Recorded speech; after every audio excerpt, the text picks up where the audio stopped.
We're coming for you. We don't give a gonna break some rules. Before it starts, I want to let you know that I don't own the story or how to train your dragon. Own HTTYD. Dawn arrived and Hiccup met it with enthusiasm. He had a full day planned. Setting about his new morning ritual, Hiccup smiled to himself. Life was looking good.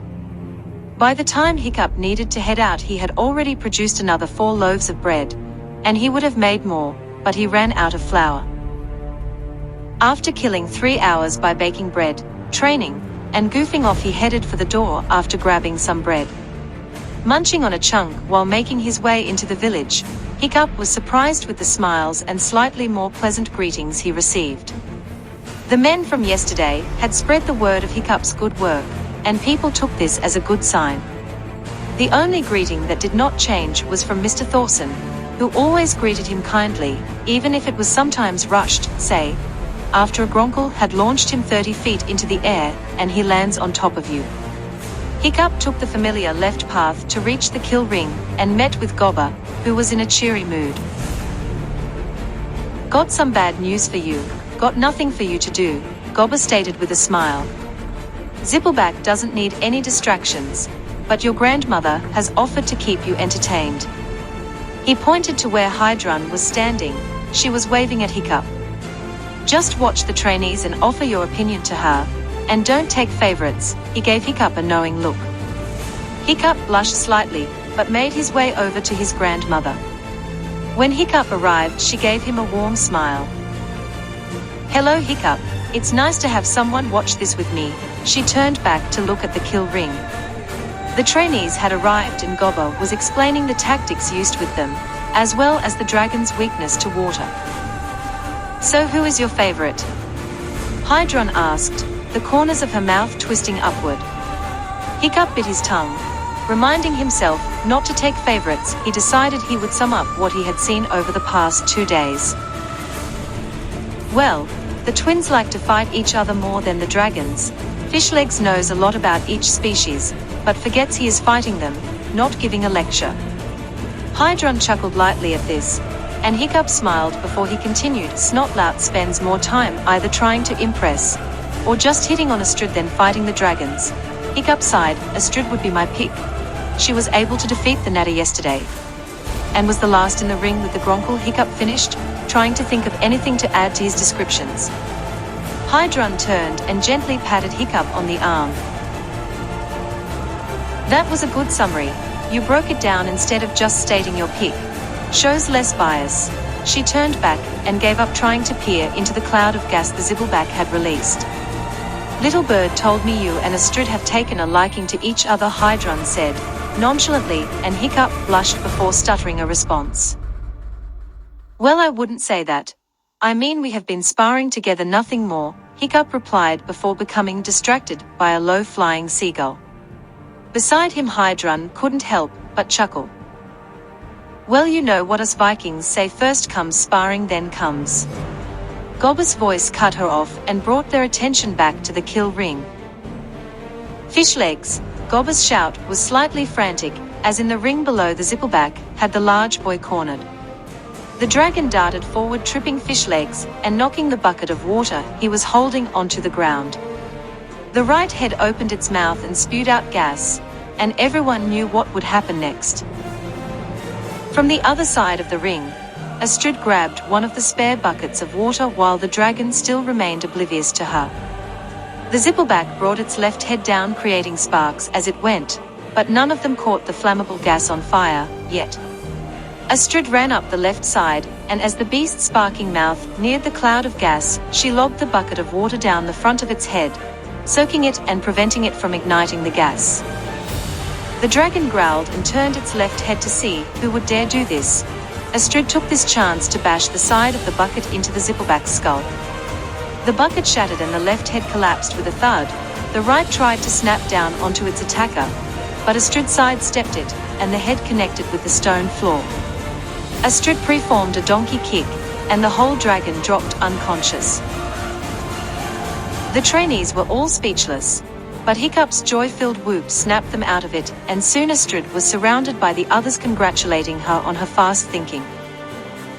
Soon the trainees and Astrid headed to the mead hall for lunch, and Hiccup headed home, after saying goodbye to both Hydrun and Gobber.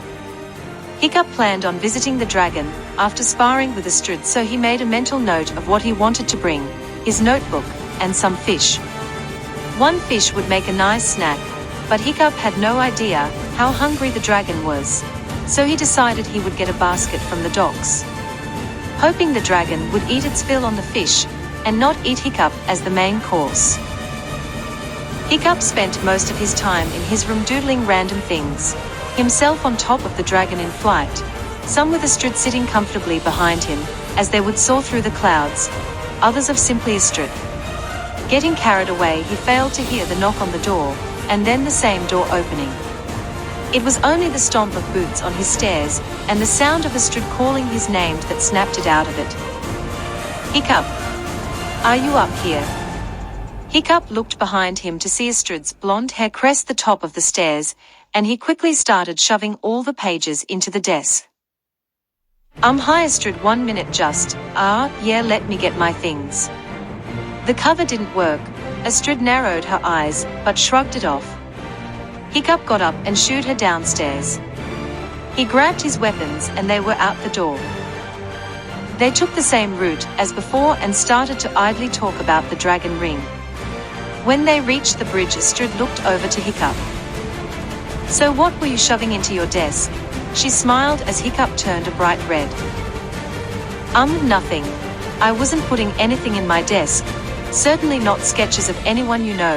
Hiccup slapped himself and groaned. Astrid raised her eyebrows. "So you can bake, so, fight, and apparently you like to sketch people." She laughed as Hiccup flinched. "Don't worry, I won't beat you up, but I would like to see them," she said with a smile. "If you don't mind, of course." Though it did not sound like she meant the last part, more of a way to placate Hiccup into thinking he had a choice. Okay, but I'm really not that good." Hiccup shrugged. They made their way into the ring and began their sparring matches. The two of them had advanced slightly, both able to kill each other more often. The training lasted for an hour before they moved on to the throwing weapons. Astrid was genuinely impressed with how well Hiccup could use the throwing daggers. While Astrid took her turn, she could feel his eyes on her. She found herself not minding as much and laughed every time she would snap back to catch him, only to have him staring off into space, or playing with his daggers. After another hour of practice with their preferred throwing weapons, they moved on to the bows. Astrid was proficient with a bow, but favored her axe when it came to hunting. Hiccup easily outclassed her. The spacing of each shot was almost less than an inch apart, all dead center. Astrid backed out after a half an hour, as she was not used to using a bow for extending length of time, and so simply watched Hiccup. There was something graceful about his motions, bringing an arrow over the shoulder, nestling it in the string, drawing back, and aiming. It was like one fluid motion, one she never thought to see out of Hiccup. Hiccup. At the end of training, they sat by the door in the shade and rested for a few minutes. "Don't think I haven't forgot about those sketches." Astrid spoke up. Hiccup was massaging his arms and blushed slightly. "Well, if you want I can show you them, just don't say anything to anyone," he sighed. Astrid shook her head. "You don't trust anyone, do you?" Her tone was sincere and Hiccup nodded. "With a cousin like Snotlout, it's better if I keep my mouth shut, saves me a lot of ridicule later." Astrid was thoughtful for a moment before she whispered, "I'm not Snotlout. I promise you I won't tell anyone." Hiccup looked at her critically. "I won't tell them anything, not that you can sew or bake or anything else you don't want others to know." Her voice was honest, and Hiccup smiled. "Thanks, that means a lot to me, and I promise to never tell anyone you said that, or anything you say that might be looked down on by others," Hiccup said, the corners of his mouth upturned. "Like what?" Astrid looked puzzled. Well, you already said you would kill me if I did, but I mean me being an alright guy, or how you were unsure about the prospects of us. He gestured to himself and then at Astrid. Don't worry, if anyone asks, I will say you were disgusted. Hiccup laughed lightly and Astrid smirked. Hiccup got up and offered his hand to Astrid. She looked at it, then shrugged before taking it, allowing Hiccup to help her stand. After she was up, she gave Hiccup a playful shove and they both chuckled. Making their way through the village, Hiccup noticed the stairs and whispers being sent their way. If you want to maintain your reputation, you should hit me or something, Hiccup said as quietly as he could. Astrid tensed for a moment, but instead of striking Hiccup, she snaked her hand around his. Hiccup looked down and blinked before looking over to Astrid inquisitively. Let's give them something to talk about, she dared, a smile playing on her lips. Hiccup's goofy grin appeared, and as they reached his long house, they both broke out laughing. Hiccup ducked inside and asked Astrid to wait downstairs. Bounding up the stairs, Hiccup shifted through his desk for a few of the recent sketches. He also grabbed his journal, ripping out the pages with the Night Fury on them, before returning downstairs. Astrid was looking through the cookbook when Hiccup came downstairs. Do you know how to make all these recipes? Astrid inquired. Hiccup looked from her to the book and shrugged. I haven't made all of them, no, but they all follow the same rules as something I have already made, so if I really wanted to, yeah, I could make it. Hiccup smiled. Astrid closed the book and looked at what was in Hiccup's hands, frowning slightly. Okay, if it was a few sketches of me I would fine with that, but a whole journal full is a little weird, even for you, she remarked, slightly irritated, and Hiccup laughed. No, this is my journal, which I will include in that promise to never tell anyone about. I have a few in here, but it's mostly inventions. He finished with a goofy grin, before handing over the dragon-free doodles. Those are some of the ones I was doodling, they aren't very good. I was just killing time.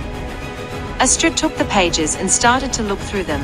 Hiccup started to flip through his journal looking for a specific entry. Well, for doodles these aren't that bad either. So instead of normal things you decided to learn all the weird stuff? Astrid asked with raised eyebrows. I mean, fish legs is weird, but he just memorized the dragon book. Hiccup shrugged. Well, you can blame all this. He gestured to himself, for being unable to fight dragons, and while I thank her every day for it, all of this. He gestured to the sketches, the cookbook, and the journal. Were my mom's. Hiccup smiled and turned the book over to Astrid. She took it and gasped. How did you draw this? Astrid marveled over the sketching of her. She was standing at the cliff overlooking the ocean, her axe resting on her shoulder. The landscape, her clothes, even her hair was in perfect detail. I don't think I have ever seen you at the cliff. I mean, I would have noticed you drawing me, and would have probably broke something. Astrid didn't sound cross. She kept scanning the image in front of her. Well, the smithy has a great view of the cliff. I look out the window every night, and you're pretty much guaranteed to be standing there, Hiccup smiled. Astrid looked up at Hiccup, and then looked down at the sketch. Clearing her throat, she looked back at Hiccup. Can I have this? She asked quietly. It's really good, and I would love to have it. Hiccup was shocked, but he handed her a dagger. Astrid carefully cut the sketch out. She noticed the sketch below it. It was that strange bowler thing that Hiccup claimed to hit the Night Fury with. I thought you said you weren't going to make any more dragon-killing devices, she noted. Showing him the page, Hiccup shook his head. I am not going to make them anymore. I won't destroy all my old plans, but I simply won't make more, here. He took the book from her hands and flipped to the last page. It depicted a new type of windmill that would help grind flour more efficiently. Handing it back to her, she studied it for a few minutes. What is it? She asked. Hiccup sighed. It's a new mill, uses wind power more efficiently so we can grind more grain. At this Astrid couldn't help but smile. Now that would be useful. Have you thought of any other ideas? Hiccup shrugged. I have a few ideas, most of them I will have to wait to show my dad. Hiccup concluded, while rubbing the back of his head. Well, I should go, thanks for the sketch. Sketch.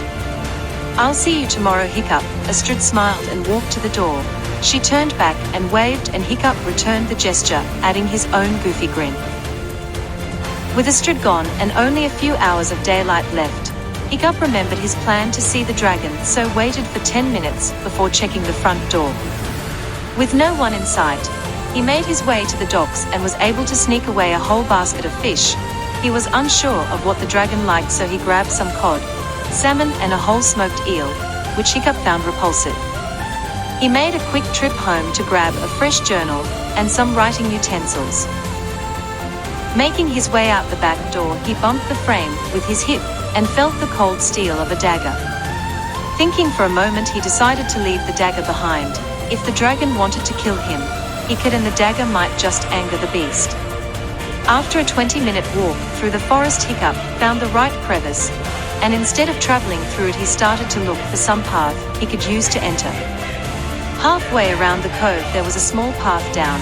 At the bottom was a small crevice that opened up into the cove. Hiccup entered the cove slowly, cautious and alert, but he didn't see the dragon. There was some scraping behind Hiccup, and he turned to find the dragon climbing off a ledge. Hiccup gave the dragon some room, and it stood in front of him. The dragon seemed curious, and the way it was sniffing Hiccup was sure it could smell the fish. Slowly Hiccup opened the basket and pulled out a cod. Hi, I wanted to apologize for the other day, Hiccup said. The dragon cocked its head, and Hiccup groaned, right, cause you can understand me, smart thinking, Hiccup. The dragon, however, produced a throaty laugh, and Hiccup blanched. Wait, you can understand me? The dragon nodded, and Hiccup's eyes bulged. Oh well, I'm sorry for hitting you, and for knocking half of your tail off. If you will let me, I would like to help you get back up there. Hiccup gestured to the sky, and the dragon trills excitedly. But that will take some time. So I brought these fish as a kind of peace offering. Pulling a cod out of the bag, Hiccup slowly extended his hand towards the dragon, but it looked at the fish, then at Hiccup suspiciously. Slowly it came closer. Opening its mouth, Hiccup noticed something odd. Wait, Toothless, the dragon was less than a foot away. I could have sworn you had. Large, sharp teeth appeared out of the dragon's gums and snapped up the fish, swallowing it in 3 bites. Teeth. Hiccup finished, while cringing. Licking its chops, the dragon, who Hiccup would now call Toothless, noticed the basket and started to sniff excitedly. Okay, I wasn't sure what you liked, so I brought you some cod, salmon, and if you're a fan of eel, there's a smoked one in there yet. With the mention of eel, Toothless growled, and Hiccup shrank back. What is it? Not a fan of eel. Again the dragon growled. Hiccup reached his hand into the basket and fished out the eel, and immediately Toothless shrank back and took a defensive posture. No, it's okay, Hiccup cried out, tossing the eel towards the exit. Yeah, I don't like eel much either, and with that Hiccup kicked over the basket. Smelly fish slid everywhere, and Toothless' eyes went wide with excitement. Hiccup watched as the dragon devoured the fish. When the dragon finished, it turned its attention to Hiccup. Sniffing, it backed him into a corner. I'm sorry, that's all I brought. Please don't eat me, Hiccup said frantically. Toothless made the same throaty laughter, and then made another noise. It was a HRYK noise, almost as if he was barfing something up. Seconds later, Toothless deposited a half-digested fish onto Hiccup's lap. The dragon curled up with its head towards Hiccup and waited, looking from Hiccup to the fish and back. You realize humans don't eat fish raw, right? Hiccup said dryly, and Toothless huffed. Hiccup got up and went over to a small tree. He felt the dragon watch his every move with interest. Hiccup took some of the larger branches off of the tree and brought them back to where the dragon was watching him. Taking out some flint he kept in his pocket, he attempted to start a fire. Failing after the third time, the dragon got the idea and blasted a small ball of fire onto the sticks while Hiccup yelped in surprise. Thanking his reptilian companion, Hiccup sat back down and skewered the fish before putting it over the open fire. Toothless trilled at him in confusion, as if what he was doing was strange. Well, I can't eat raw fish, it could make me sick. Hiccup shrugged, and if I get sick, I can't help you. Hiccup went back to cooking his gifted fish. Toothless rested his head on his paws and waited for Hiccup to take his first bite. Thank you for sharing your fish with me. I brought them for you. Hiccup smiled and nibbled on more of the fish. You didn't have to share. The dragon crooned, getting Hiccup's attention. Bringing up its tail fin, it left it out to be seen, staring pointedly at Hiccup, then back to it. Yes, I know, I said I was sorry. Hiccup frowned, while Toothless huffed, then gestured from the fish to the tail fin, then to Hiccup, who sat for a few minutes. Oh? You're sharing the fish with me because I... Hiccup scrunched his eyebrows together in thought. I offered to help fix you, tail fin. Hiccup finished shaking his head, not quite understanding it himself. Toothless nodded in confirmation. Toothless gestured to Hiccup again, then turned its back on him, which confused Hiccup even more. I didn't turn my back on you. I'm here, aren't I? With that, the dragon turned around and nodded vigorously, and Hiccup finally got it.